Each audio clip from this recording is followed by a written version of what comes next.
इन सब के बारे में थोड़ा समझेंगे। देखो जरा, classification of classification of classification of irrigation in UP. Irrigation in Uttar Pradesh में सिंचाई सिंचाई सिंचाई का क्लासिफिकेशन ऑफ इरिगेशन इन या बंटवारा किन किन भागों में बांटा गया है। देखो, तो 3 भागों में बांटा जाएगा बच्चों। एक को कहा जाता है मेजर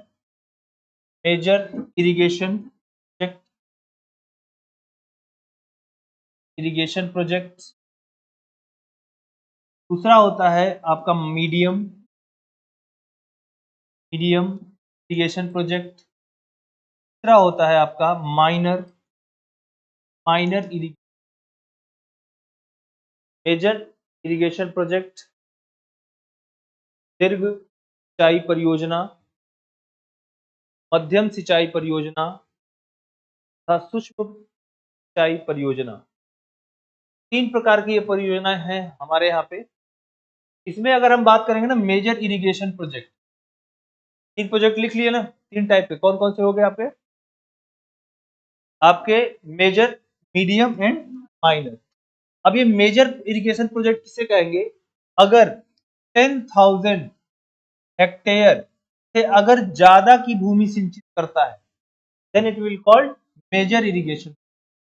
और अगर यही 2000 से लेकर 10,000 के बीच में है then it will called medium.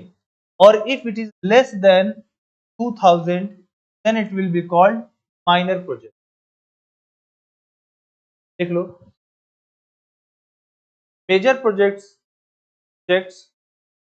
which irrigates more than 10,000 hectare. दीर्घ परियोजनाएं वो हैं जो 10,000 हेक्टेयर से ज्यादा सिंचित करती हैं।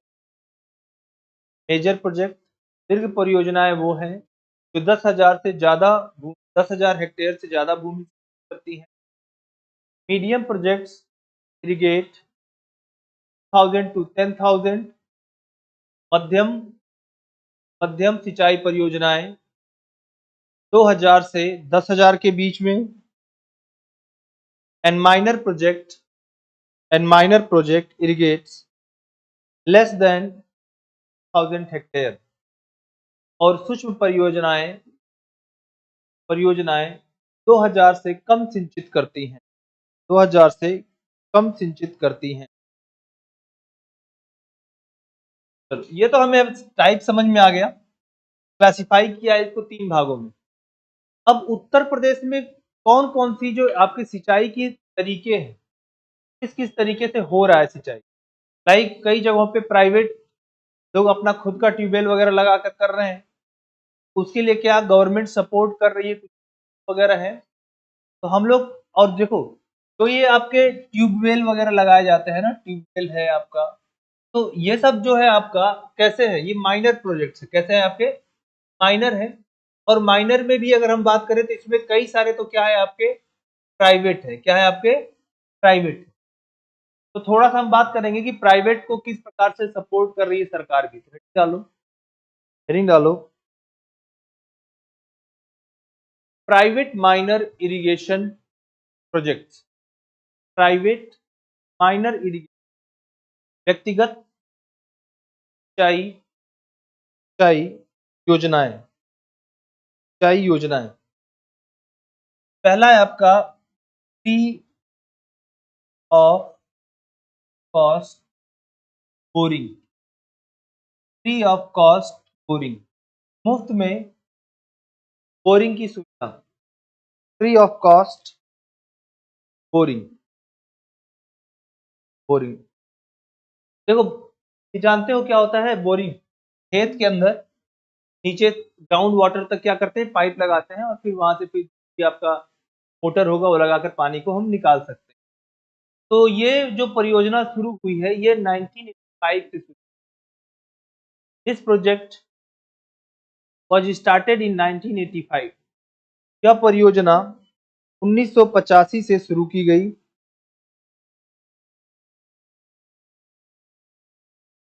इन दिस परियोजना में इस परियोजना में स्टार्टेड इन 1985, 1985 में शुरू की गई परियोजना में स्मॉल एंड मार्जिनल फार्मर्स, छोटे तथा हाशिए पर उपस्थित किसानों,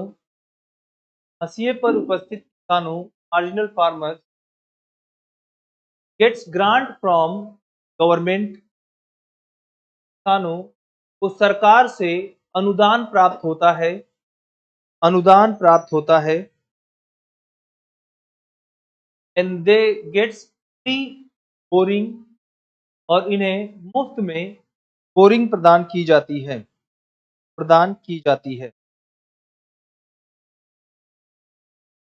These borings are shallow in nature.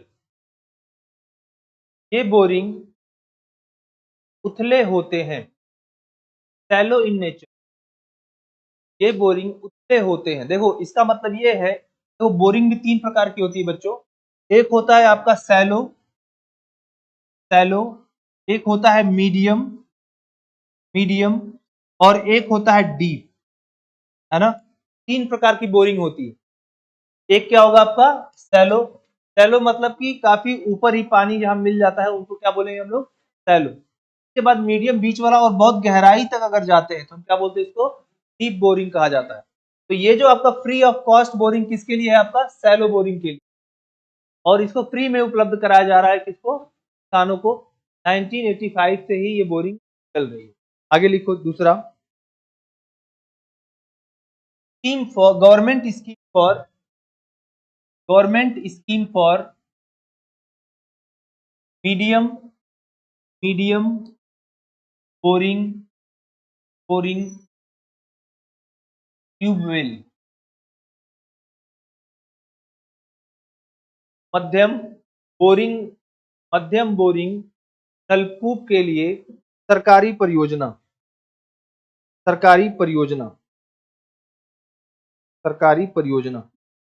देखिए, this scheme was launched in 2004-5। यह परियोजना 2004-5 में शुरू की गई। अंडर दिस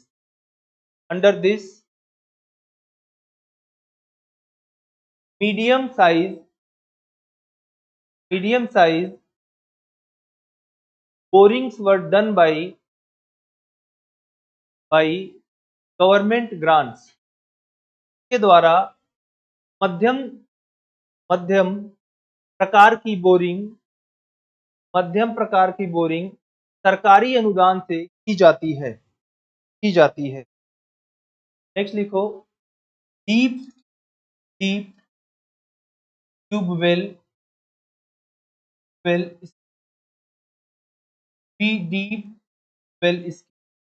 गहरा नलकूप परियोजना। तो it was started in 2012 and 13, 2012-13 में शुरू किया गया।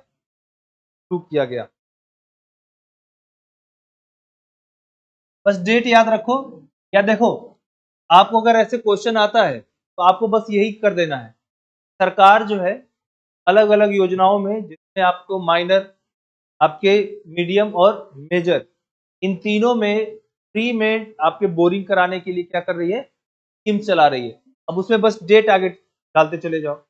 जो माइनर वाला था वो 1985 में था। उसके बाद आप डाल दो क्या, मीडियम वाला 2004-5 में, और फिर क्या डाल दो आपको, जो आपका डीप वेल है तो उसमें कब है आपका। मैंने अलग अलग लिखवा दिया है, आप जब लिखना चाहोगे तो उसको एक साथ में क्या कर सकते हो, ऐड कर सकते हो, तो आपके ऊपर। अब हम लोग जो बात करने वाले हैं, एक स्कीम लाई गई थी जिसे कहा जाता है राम मनोहर लोहिया। लिखो तो Ram Manohar Lohia community tubewell Ram Manohar Lohia Ram Manohar Lohia community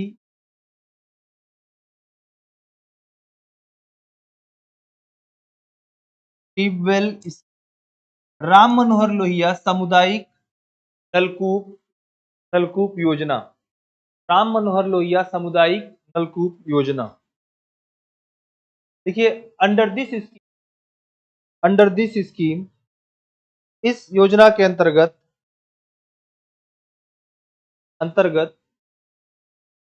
government will provide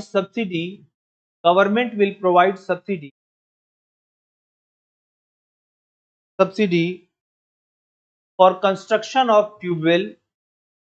के अंतर्गत सरकार government will provide for construction of tubewell के अंतर्गत सरकार नलकूप के निर्माण के लिए अनुदान प्रदान करेगी। इफ एनी एरिया, यदि ऐसा कोई भी क्षेत्र which do not have tubewell around 300 meter, जहां पे 300 मीटर गोलाई में कोई ट्यूबवेल नहीं है, that will be benefited, से यह लाभ प्राप्त होगा।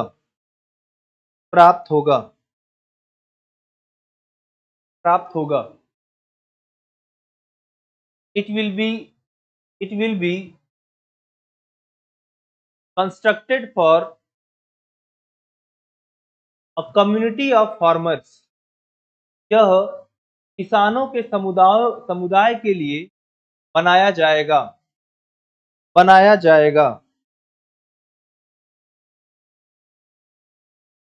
हो गया। देखो, कम्युनिटी वाला है तो मतलब कई सारे किसानों को मिलाकर किसान होंगे, वो आपस में क्या करेंगे भाई, 300 मीटर के आसपास पूरे क्षेत्र में नहीं है, उन्होंने मिलकर क्या किया, सरकार से डिमांड करी कि बिल बनाया जाए, उसके लिए जाएगी। हाँ, एक चीज और इसमें अगर आसपास के फील्ड में इससे जो और जगहों पे जो लोग इसमें नहीं है, वो लोग खेतों में अगर पानी डाला जाता है तो ये चार्जेबल भी इसको किया जा सकता है। बाकी जिन्होंने खुद तो बनाया उनके लिए तो चार्जेबल नहीं है, लेकिन दूसरे फील्ड में अगर प्रोवाइड करते हैं इसके लिए क्या कर सकते हैं, इसको चार्ज कर सकते हैं। This type of tubewell can charge for irrigation to other fields. इस प्रकार के नलकूप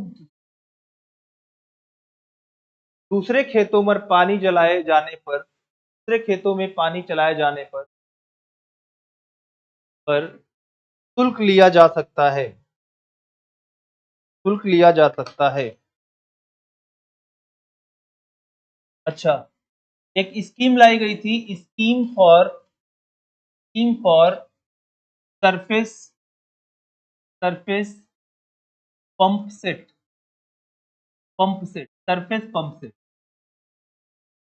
scheme for surface pump set,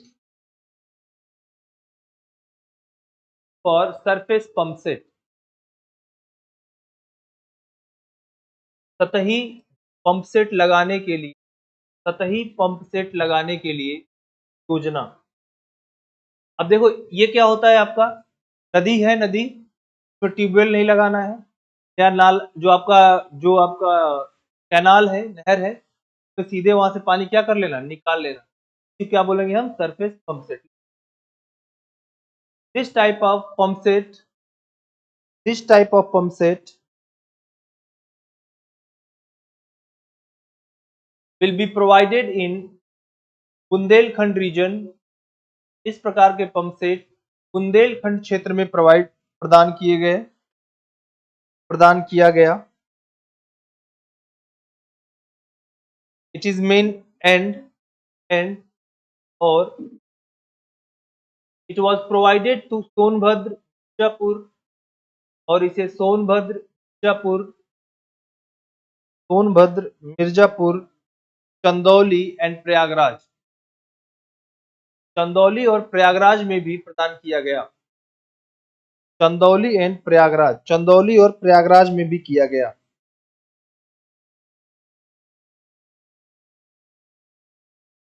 अब इसमें क्या करेंगे, लिखो pump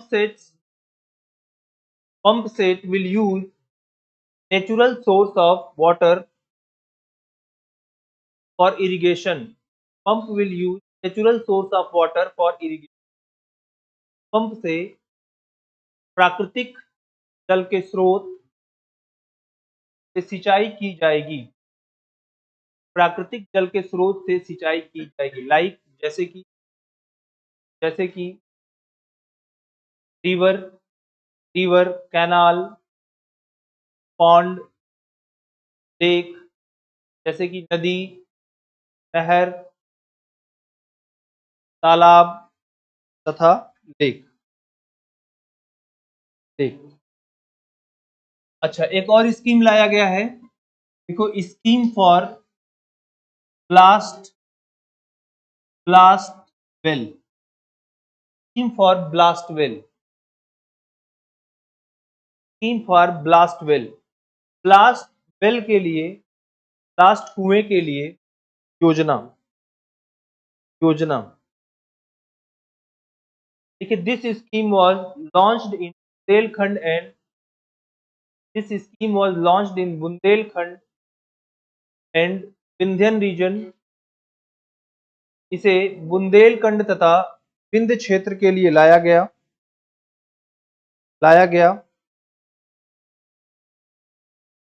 Blasting technology will be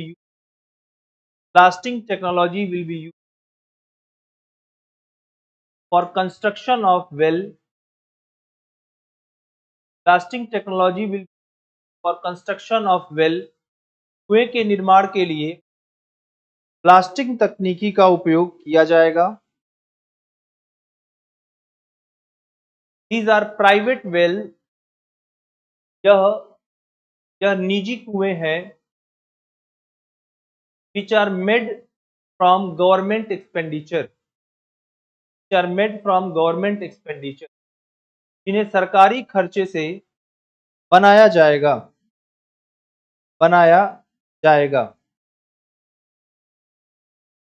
ठीक है, नेक्स्ट है हमारे पास कंस्ट्रक्शन ऑफ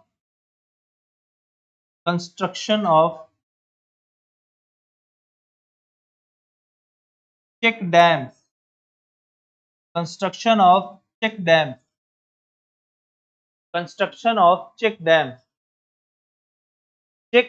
चेक बांधों का निर्माण। Construction of check dam, check बांधों का निर्माण। ये क्या होता है चेक डैम? देखो, अगर यहाँ से कोई नाला बह रहा है, अगर मान लेते हैं हम लोग, ठीक है ना, तो इसमें क्या करेंगे ना कि बीच बीच में इसमें छोटे छोटे बांध बना देंगे। नहीं, क्या बोलते हैं हम लोग, चेक डैम्स कहते हैं। नाला जा रहा है, छोटा छोटा बांध हमने 3-3 metre 4-4 metre feet 3 feet 4 feet ऊंचा चेक बनाते चले गए। इससे क्या होगा कि पानी जब उसमें आएगा तो पानी उसमें क्या रह जाएगा, स्टोर रह जाएगा। ऊपर वाला पानी बहता चला जाएगा, बीच में पानी रुका रहेगा। उसको हम इरिगेशन के लिए क्या कर सकते हैं, check dams are small dam. Check dam छोटे छोटे डैम होते हैं। which are constructed in canals। जिन्हें नहरों में बनाया जाता है। it stores water for irrigation। यह सिंचाई के लिए जल का संचय करता है। हो गया। It also recharges ground water। यह भूमिगत जल की पुनर्स्थापना भी करता है। Also recharges ground water। यह भूमिगत जल की पुनर्स्थापना भी करता है। हो गया। इससे चेक डैम्स बनाए जाने थे। अब बच्चों देखो, इसमें कुछ और भी प्रोजेक्ट्स चलाए गए हैं। इसमें आपका है प्रधानमंत्री सिंचाई योजना। देख लो, प्रधानमंत्री कृषि सिंचाई योजना, प्रधानमंत्री कृषि सिंचाई योजना।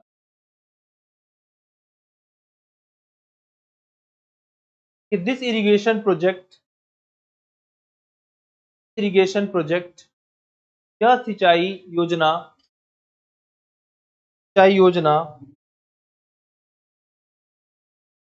स्टार्टेड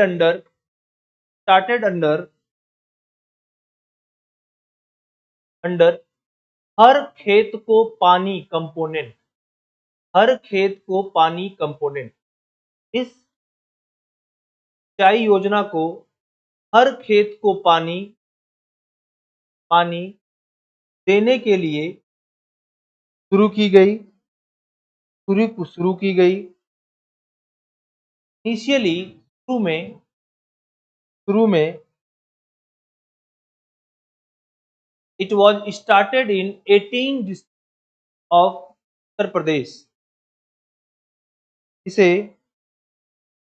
उत्तर प्रदेश के 18 जिलों में शुरू किया गया।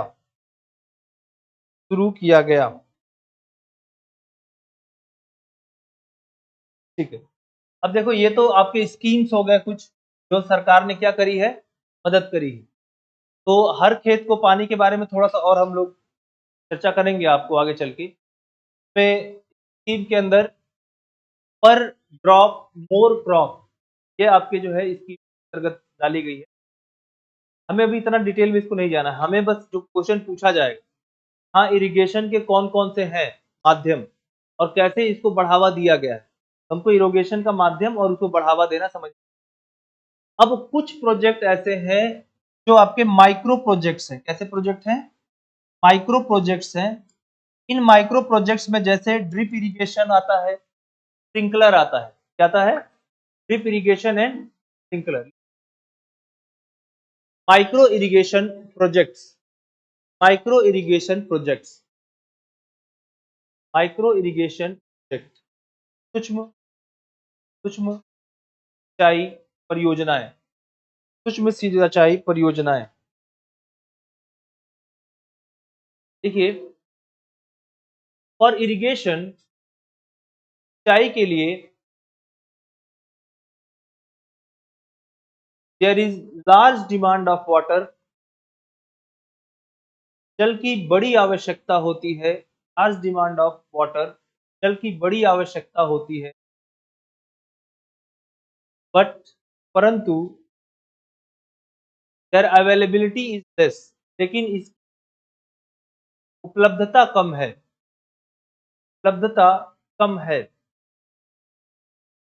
देयर आर मॉडर्न टेक्नोलॉजी, कई ऐसे आधुनिक तकनीक है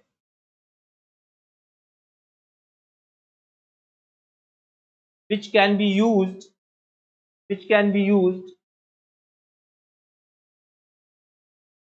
as water efficient irrigation, जिन्हें हम लोग कम खर्च में प्रभावी सिंचाई कर सकते हैं। सच जैसे कि लिखो, जैसे कि drip irrigation system and sprinkler. Drip irrigation and sprinkler, drip irrigation and sprinkler. तो अब इसके लिए सरकार क्या कर रही है? सब्सिडी प्रोवाइड कर रही है। Government is providing subsidy for these irrigation projects. सरकार इन सिंचाई परियोजनाओं के लिए अनुदान प्रदान कर रही है।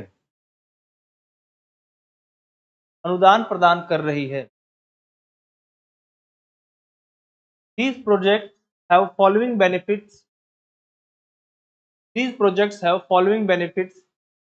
इन परियोजनाओं के निम्नलिखित लाभ हैं। These projects have following benefits. इन परियोजनाओं के निम्नलिखित लाभ हैं। पहला, ऑप्टिमम यूज ऑफ वाटर, जल का सही प्रयोग,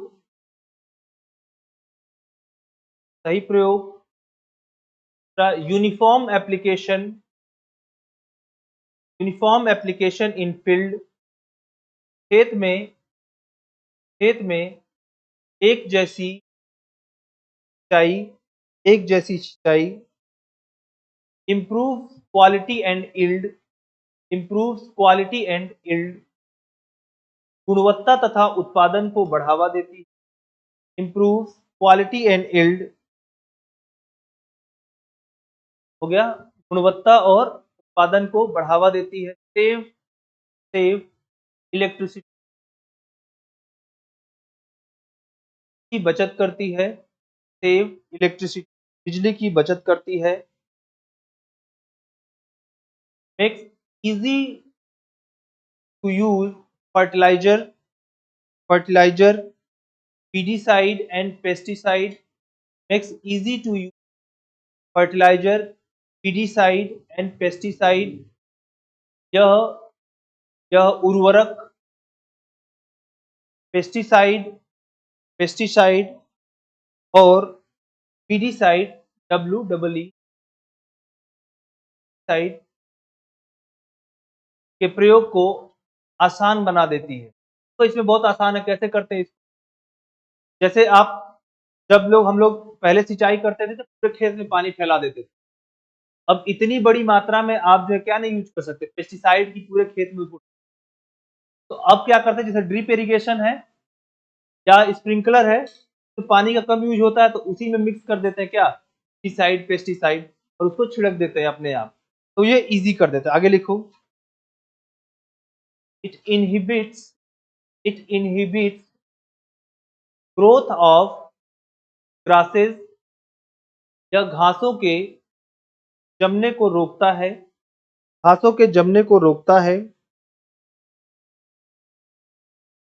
it can be use in any kind of soil, इन्हें किसी भी प्रकार की मिट्टी में प्रयोग किया जा सकता है।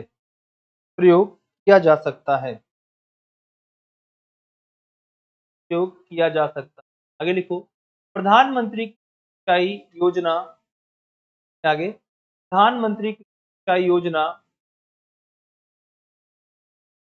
have aim per drop more crop, प्रधानमंत्री की सिंचाई योजना का लक्ष्य पर ड्रॉप मोर क्रॉप है। These techniques will fulfill this aim, यह तकनीकी लक्ष्य को प्राप्त करने में मदद करेगी।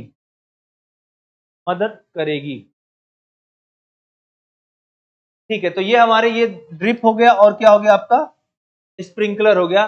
देखो ड्रिप वाला मैं बता देता हूँ, स्प्रिंकलर भी बता देता हूँ होता क्या है। जैसे एक ऐसे पाइप लगा दिया हमने, और पाइप लगाकर इसके नीचे हमने क्या, कोई भी प्लांट है उस प्लांट को लगा दिया, और इसमें क्या होता है ना, बीच बीच में एक छेद होते हैं, पाइप में क्या होगा, बीच बीच में छेद होगा, और इससे बूंद बूंद करके पानी इसके जड़ों में क्या होता रहेगा, टपकता रहेगा। तो आसपास के क्षेत्रों में पानी जाएगा नहीं, तो पानी का नुकसान नहीं होगा। अगर इसमें मान लो पेस्टिसाइड वगैरह कुछ डालना है, तो हमने क्या किया, सीधे इसमें पेस्टिसाइड डाल दिया, वो भी बूंद होकर उसके पास पहुंच गया, तो उसका भी नुकसान नहीं हुआ हमारा। फर्टिलाइजर डालना है, यूरिया डालना है हमको, में घोल के हमने डाल दिया, तो पूरे खेत में यहाँ वहां छिड़कते चल रहे थे, है ना। ठीक है, दूसरा स्प्रिंकलर क्या होता है, कुछ ऐसी संरचनाएं होती हैं और क्या करती रहती, ऐसे ऐसे ये घूमती रहती है, यहाँ पे घूमती रहेंगी, और जब पानी यहाँ से निकलेगा ऊपर तो उसको ऐसे ऐसे छिड़कती रहेंगी। यही क्या होता है, आपका स्प्रिंकलर होता है। तो sprinkler is more like rain, sprinkler कैसा होता है, मोर लाइक रेन, बारिश जैसे होती है ना, छोटा छोटा बूंदे गिरती है, तरीके का होता है। अब बच्चों, अब हमें इसमें इरिगेशन में बहुत इंपॉर्टेंट बात करनी है। इरिगेशन में जैसे मल्टी पर्पज प्रोजेक्ट्स हैं कई सारे, क्या बताया मैंने, मल्टीपर्पज प्रोजेक्ट। ये होते क्या मल्टीपर्पज? देखो, हमें इलेक्ट्रिसिटी चाहिए, हमको क्या चाहिए, इरिगेशन चाहिए, हमें क्या चाहिए, ड्रिंकिंग वाटर चाहिए, ड्रिंकिंग वाटर चाहिए, है ना। हमको क्या चाहिए, फिश चाहिए, मछली चाहिए, हमें साथ साथ में कुछ टूरिज्म भी चाहिए। इन सभी चीजों के लिए, है ना, इन सभी चीजों के लिए क्या है हमारे पास प्रोजेक्ट्स, तो हम क्या बोलते हैं, मल्टीपर्पज प्रोजेक्ट बोलते हैं। या इसमें एक दो नहीं भी हो सकते हैं, लेकिन ऐसे प्रोजेक्ट जिससे कई सारे काम किए जाते हों, वो कई सारा एम लेकर चलते हैं, उनको क्या बोलेंगे हम, मल्टीपर्पज प्रोजेक्ट। हेडिंग डालो, multipurpose, multipurpose, multipurpose projects, multipurpose projects, विभिन्न विभिन्न परियोजनाओं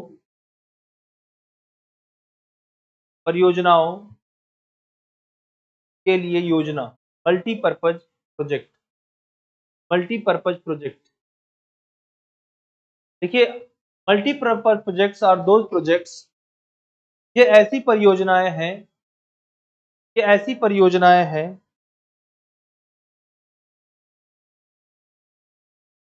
which fulfill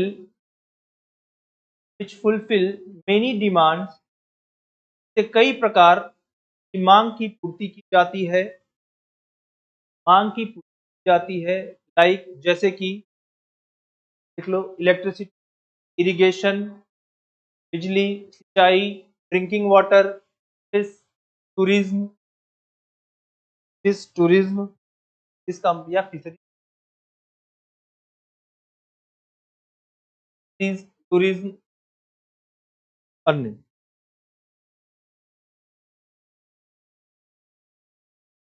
These projects require large area and have huge cost। इन ऐसी परियोजनाओं के लिए बड़ा क्षेत्र और ह्यूज कॉस्ट, बड़ा क्षेत्र और बड़ा बड़ा लागत की आवश्यकता होती, लागत की आवश्यकता होती है। ठीक है, और देखो, और इसका जो बेनिफिट भी होता है वो भी क्या होता है, बड़ा होता है। लॉन्ग टर्म लिखो, they provide long term and large benefits, के बड़े समय तक ज्यादा लाभ प्राप्त देते रहते हैं, ये बड़े समय तक ज्यादा लाभ प्राप्त कराते हैं। अब इसमें कुछ परियोजनाएं हैं जिनको हमें पढ़ना है, तो आपसे देखो क्वेश्चन सीधे बनेगा कि write down about the multipurpose projects of Uttar Pradesh and their benefits. तो उत्तर प्रदेश के जो मल्टीपर्पज प्रोजेक्ट हैं वो क्या है, उनके लाभ बताइए। तो आपको पहले तो यही जो बताया मैंने कि मल्टीपर्पज प्रोजेक्ट का इंट्रोडक्शन दे देना है आपको। देन आपको क्या बताना है, इसमें मल्टीपर्पज प्रोजेक्ट कौन कौन से हैं और उनसे कौन कौन से क्षेत्र क्या हो रहे हैं, लाभान्वित हो रहे हैं। सबसे पहले हम बात करेंगे एक सबसे बड़ा जो बहुत बड़ा प्रोजेक्ट है जिसे हम कहते हैं रिहंद प्रोजेक्ट। क्या बोलते हैं इसको, रिहंद प्रोजेक्ट, रिहंद प्रोजेक्ट। तो हेडिंग डाल लो, Rihand project, Rihand project,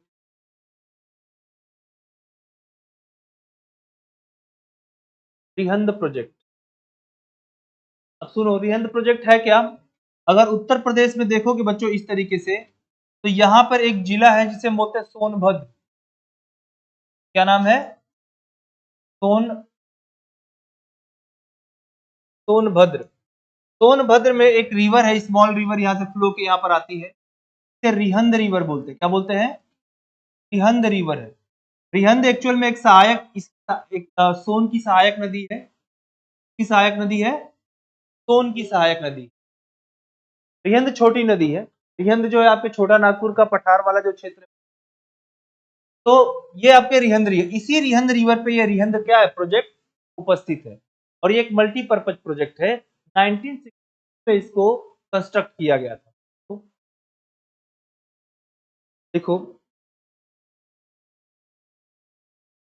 the construction of Rihand project was completed in 1960। Rihand परियोजना का निर्माण 1962 में पूरा किया गया। It is situated on Rihand river. यह रिहंद नदी पर उपस्थित है। Rihand river, situated on Rihand river, यह रिहंद नदी पर उपस्थित है। It is located in Pipri Sonbhadra. यह सोनभद्र के पिपरी में उपस्थित है। लोकेटेड इन पिपरी सोनभद्र, यह पिपरी के सोनभद्र में उपस्थित है। सोनभद्र में उपस्थित है। तो Rihand is tributary of Son. Rihand Son की सहायक नदी है।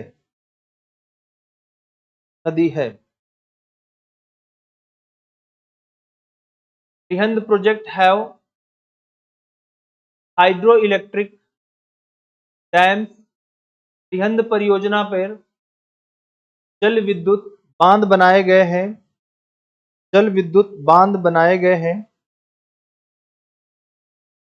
Obra dam and Obra hydel power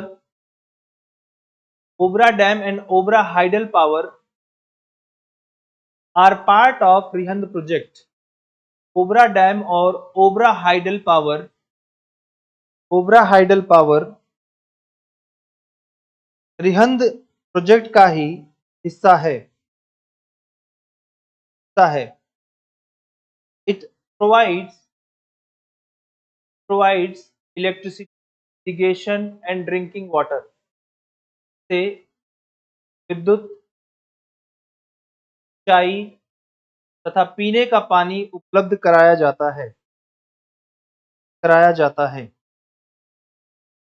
it also a place of tourism, sport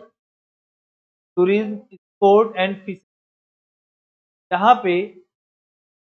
यहाँ पर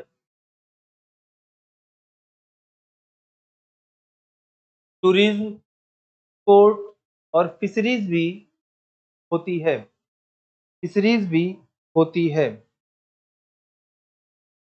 एक और नाम है इसका, गोविंद बल्लभ पंत, ऑल्सो कॉल्ड गोविंद बल्लभ पंत सागर। देखो, ये प्रोजेक्ट है लेकिन यहाँ पे लेक का नाम है, लिख लो। The lake of Rihand project called Govind Ballabh Pant Sagar. The lake of Rihand project called Govind Ballabh Pant Sagar. Rihand परियोजना की झील को गोविंद बल्लभ पंत सागर कहते हैं। चलो, एक तो हमारे पास हो गया रिहंद प्रोजेक्ट। दूसरा हमारा जो प्रोजेक्ट है, देखो, राजघाट प्रोजेक्ट। अच्छा, रिहंद से बात करें तो ये कहाँ पे है? सोनभद्र में है ना, ये लिखवा दिया था ना, ठीक है। तो राजघाट प्रोजेक्ट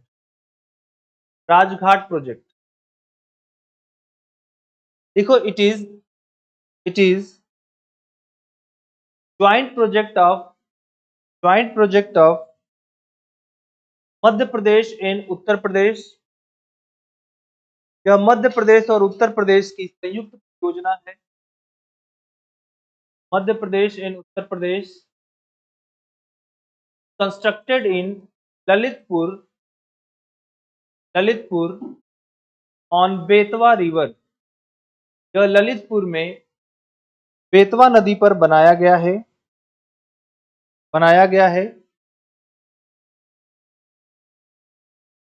फिर वही बात हो गई कि ये तीन चीजें प्रोवाइड कर रहा है। कौन कौन सा? इलेक्ट्रिसिटी, इरिगेशन और आपका ड्रिंकिंग वाटर। तो लिखवा दें, लिखना है इसको, फिर इस सबको ऐड कर लेना, लिख लो ऐसे। It provides electricity, irrigation and drinking water.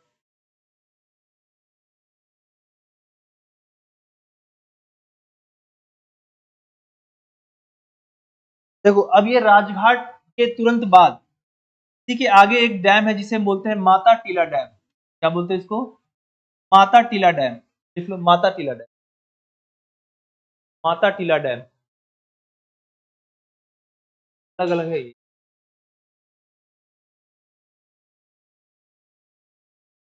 Mata Tila dam.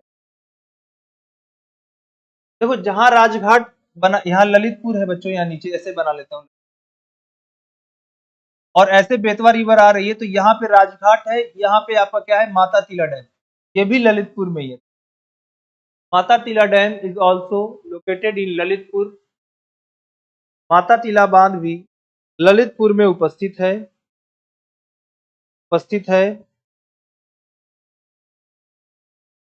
It has 30.6 megawatt electricity capacity. इसकी 30.6 मेगावाट की विद्युत क्षमता है। विद्युत क्षमता है। फ्रॉम दिस डैम, इस बांध से गुरसराय गुरसराय गुरसराय एंड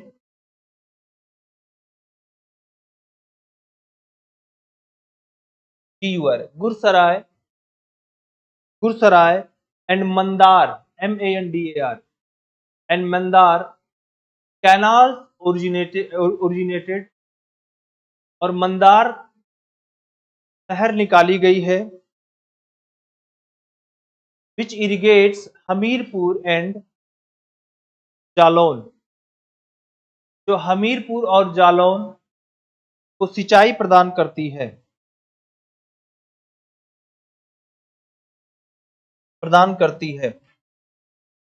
नेक्स्ट है हमारे पास शारदा सागर प्रोजेक्ट। शारदा सागर प्रोजेक्ट। शारदा सागर प्रोजेक्ट। शारदा सागर प्रोजेक्ट।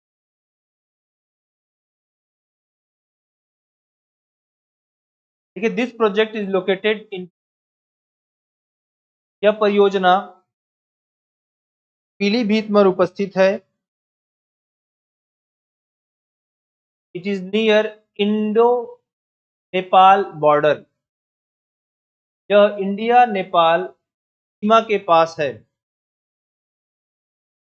के पास है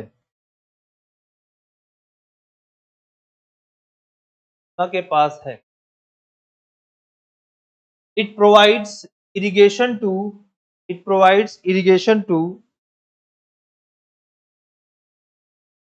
जौनपुर आजमगढ़ एंड बलिया। यह जौनपुर, आजमगढ़ और बलिया को सिंचाई प्रदान करती है। नेक्स्ट है हमारे पास बाण Sagar project. Ban Sagar project. Ban Sagar project. Ban Sagar project. It is joint project of Uttar Pradesh and Madhya Pradesh. यह उत्तर प्रदेश तथा मध्य प्रदेश संयुक्त परियोजना है। Bihar is also have also joined this project. Bihar ने भी बिहार भी इसमें शामिल है। This project was given status of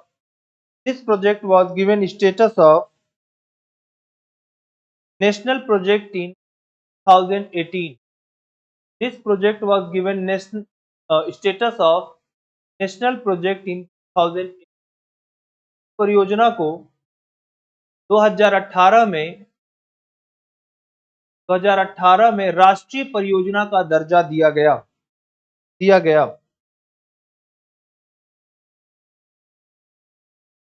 देखिए, अंडर दिस प्रोजेक्ट, इस परियोजना के अंतर्गत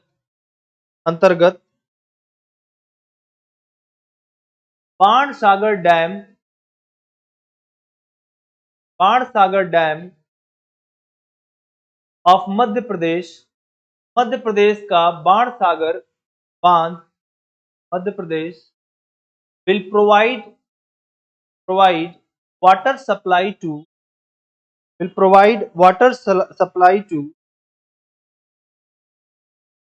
Adhwa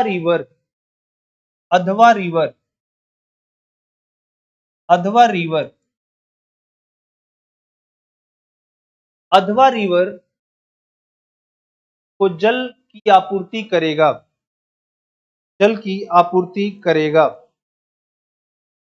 which will provide irrigation to Mirzapur and districts of Bihar. यह मिर्जापुर और बिहार के जिलों को सिंचाई प्रदान करेगा।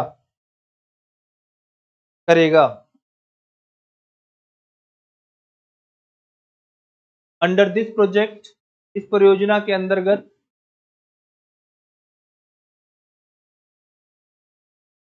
Following link canal have been built.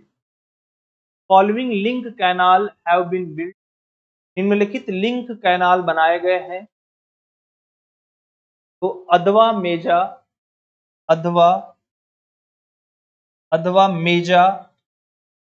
Link canal पहला है, अधवा मेजा लिंक कैनाल। नेक्स्ट है मेजा जिरगो लिंक कैनाल।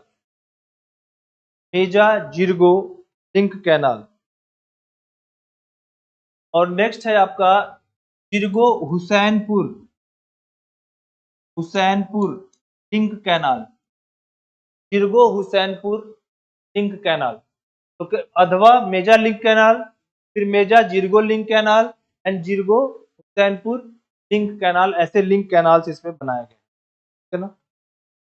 अब इससे कौन कौन जिले उत्तर प्रदेश के बेनिफिट होंगे? मिर्जापुर के साथ साथ आपके प्रयागराज भी हो। This project benefits Prayagraj and Mirzapur. से प्रयागराज और मिर्जापुर को लाभ प्राप्त होगा।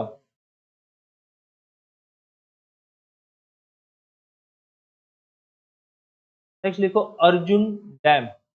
अर्जुन डैम के बारे में तो आप लोग लिखवाया है, अर्जुन डैम के बारे में लिखवाया है ना आप लोगों को। तो बस हेडिंग डाल के वहीं से लिख लेना उसको, अर्जुन डैम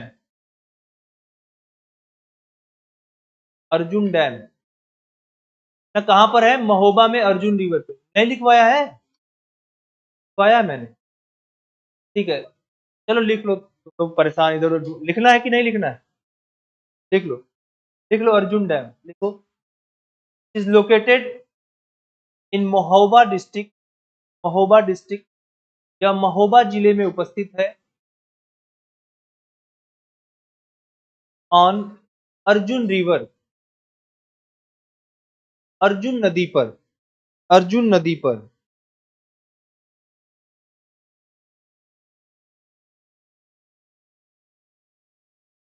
तो Hamirpur and Mahoba uses this dam for irrigation. Hamirpur और महोबा बांध को सिंचाई के लिए प्रयोग करते हैं।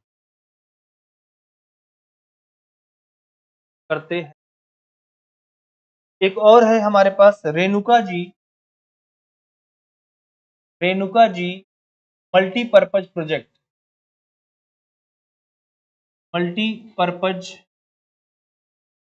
प्रोजेक्ट। तो रेणुका जी मल्टीपर्पज प्रोजेक्ट।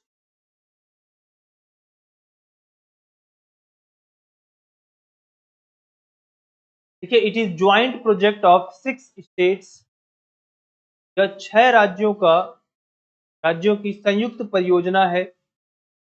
6 राज्यों की संयुक्त परियोजना है। तो हिमाचल प्रदेश,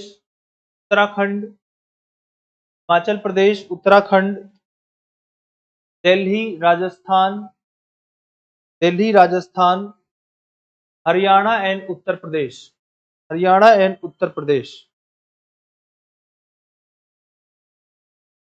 the main purpose of project is drinking water. इस परियोजना का मुख्य लक्ष्य पीने का पानी है। पीने का पानी है।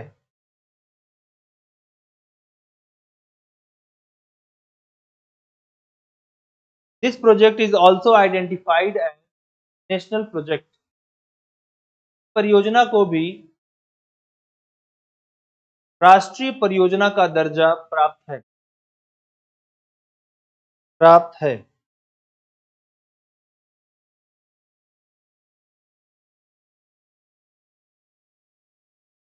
Hathini Kund barrage. Hathini Kund barrage. Hathini Kund barrage. तो Hathini Kund barrage,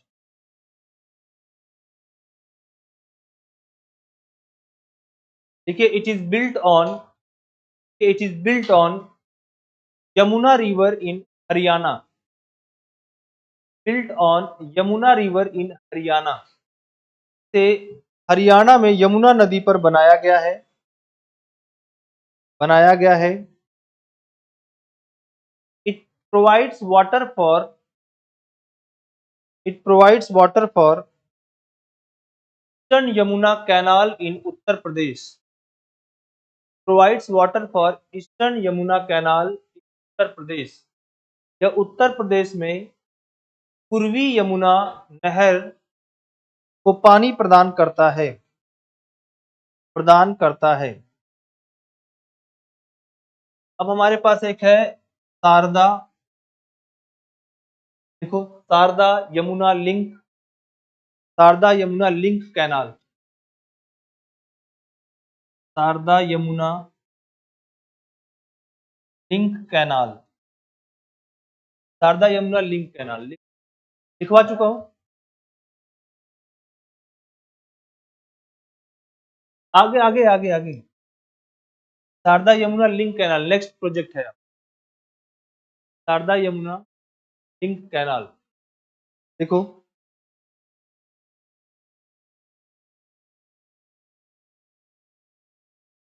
this canal was built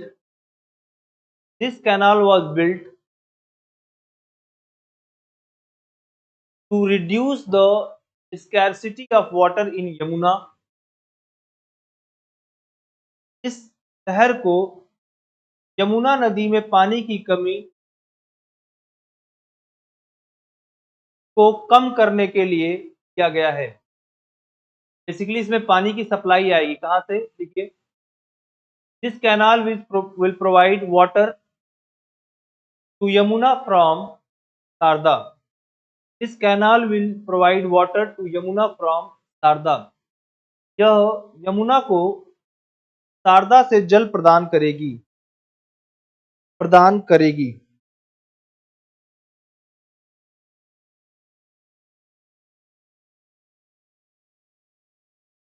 ठीक है, देखो, ये उत्तराखंड में टनकपुर है जगह। टनकपुर से ये शारदा से पानी निकालकर मुजफ्फरनगर में जो आके इसको क्या करेगी, कनेक्ट करेगी। It will take out water from Tanakpur Uttarakhand. यह उत्तराखंड में टनकपुर से पानी निकालेगी and will connect in Yamuna in Muzaffarnagar, और यमुना में मुजफ्फरनगर में मिल जाएगी। और सबसे लास्ट में केन बेतवा, और मैंने इसको लिखवाया है। जाकर वहीं से लिख है ना, केन बेतवा को। दौधन डैम जानते हो उसको, दौधन डैम से वहीं से ना आपका आंसर। हाँ, लास्ट में आपको थोड़ा सा बताना होता है कि हाँ इसका बेनिफिट क्या क्या, जैसे बेनिफिट सब बता दिया आपको, तो और आपको बताना हो कि हाँ इन वे फॉरवर्ड बताना होगा थोड़ा सा। चलो आज की क्लास हम यहीं पे रखते हैं, फिर कल हम लोग, देखो इरिगेशन हमने कंप्लीट कर लिया, अब कल से हम स्टार्ट कर रहे हैं एग्रीकल्चर।